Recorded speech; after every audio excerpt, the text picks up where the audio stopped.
We have to stop with your View obsession. No, you're making them famous enough. You talk about The View so much that I miss the Canadian guy with the big boobs. Never thought I would say that. No, I never thought I would say that. Where is he? But where is he? You gotta let go of The View, Greg. It's not healthy for you. She's full of the cops are just in a group sitting around drinking coffee. Hey, police, this is my kid. You see him running around, you leave him alone, or you gotta deal with me. This should probably be illegal, but it's hilarious. Tyrus walked onto the View set and dropped a truth bomb so massive it felt like it should have triggered fire alarms, sprinklers, and maybe a few emergency therapy sessions backstage.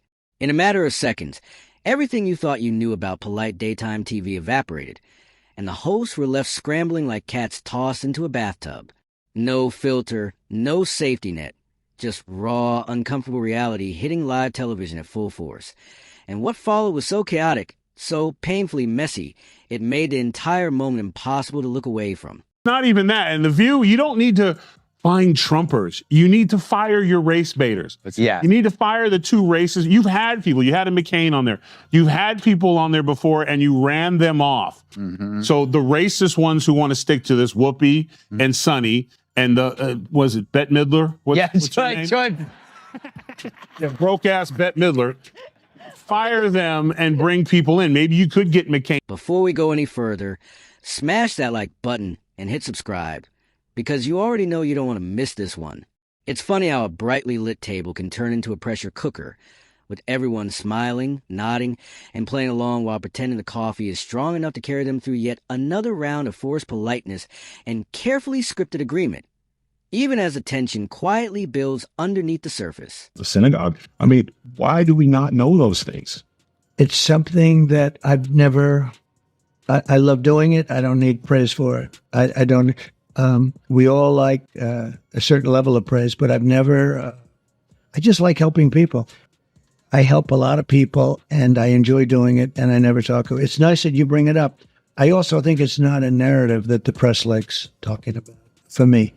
But I think it would help a lot of the American people who have been misled, I myself included. Now, listen. The audience sees laughter, applause, and perfectly timed reactions. But what they don't see is the invisible rule book hovering over that table, quietly dictating what can be said and what must stay buried.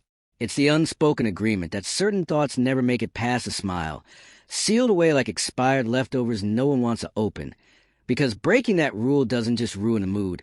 It blows up the whole performance. It's only in America can a black person sit on a TV show getting paid millions and millions of dollars to have the floor and can say, it can interrupt people because she interrupted her. Yeah. And if according to her, life was like in Iran, it was for black people, her interrupting and speaking in public would have led to a stoning. Yeah. Like the ignorance, you live in a country where Because harmony is the product and disruption is bad for business, or at least that's how it usually works.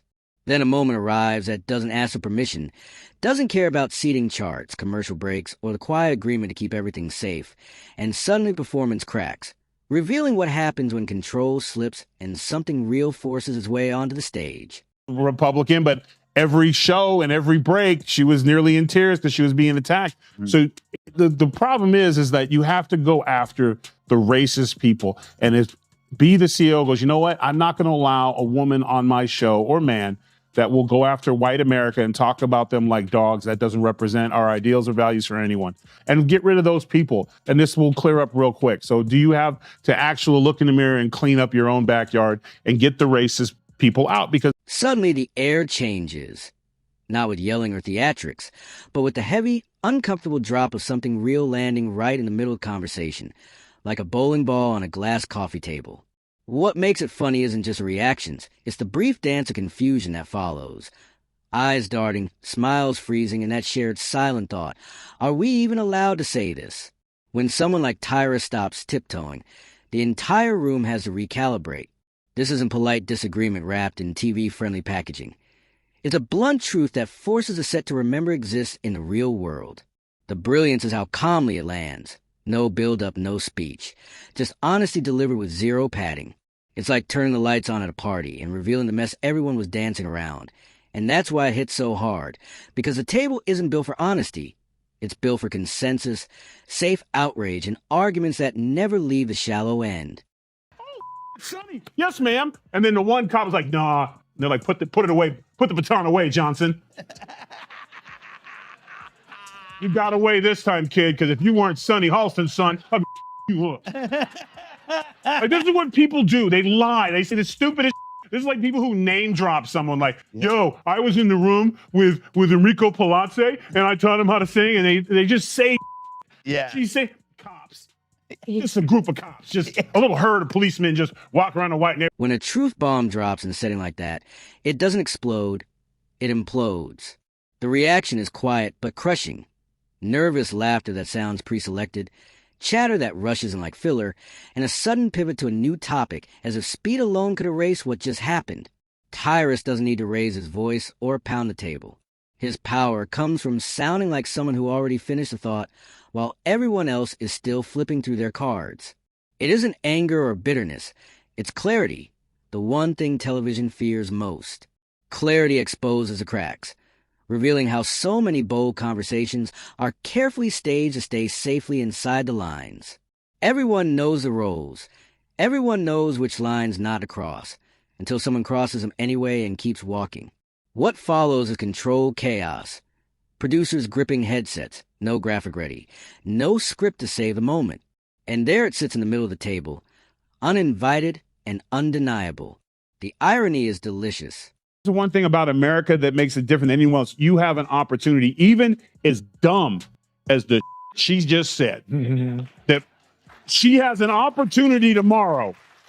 They won't fire her over that. No. She'll have an opportunity tomorrow to come on and fix it. Will she? She won't. But that's the thing about this country.